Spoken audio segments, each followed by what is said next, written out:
For one, we need to think seriously about the financial architecture that we have. Kenyan President William Ruto emphasized the need to reimagine the international financial architecture, advocating for greater fairness, particularly in favor of Africa. He highlighted the disparity in interest rates between Africa, which often receives loans from multinational financial institutions at 10%, compared to the 1% rate offered to other regions. President Ruto proposed the provision of concessional resources, long-term funding, and climate-sensitive resources to expedite Africa's development. If we are getting it at 10% and others are getting it at 1%, where is the fairness? How do we develop equally? This is the conversation we must have. When we say Africa is paying 5 times more, it is not just talk. It is a reality we live through every day. And that is why we are pushing every lever to make sure that concessional resources are available so that we can pull countries out of debt distress and we can do more for our citizens. At this forum, the private sector has been hailed as the primary driver of Africa's economic transformation.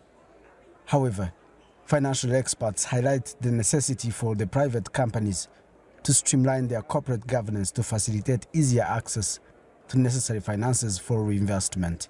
The main problem has been corporate governance, because we want a company that is well governed with proper management, proper board. We want companies that have accounts that are audited, because when you don't have information, it's really difficult for you to project yourself and say, I can give a loan, long-term facility to this company.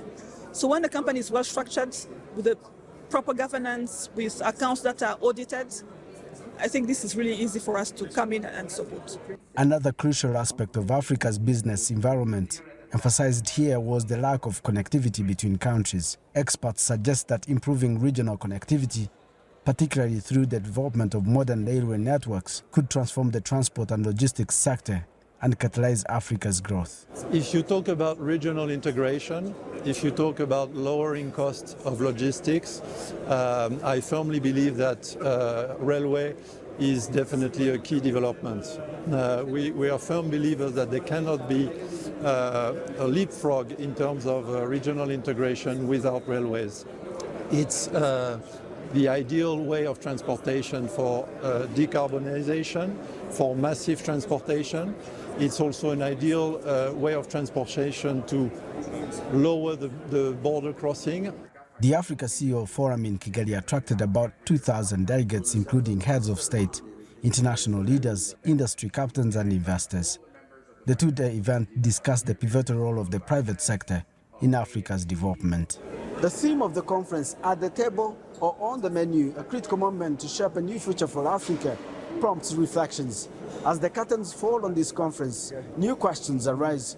Will Africa continue to be relegated to the menu of global business discussions, or will it embrace innovation to claim a seat at the table? Ethan Tashibia for CGTN, Kigali, Rwanda.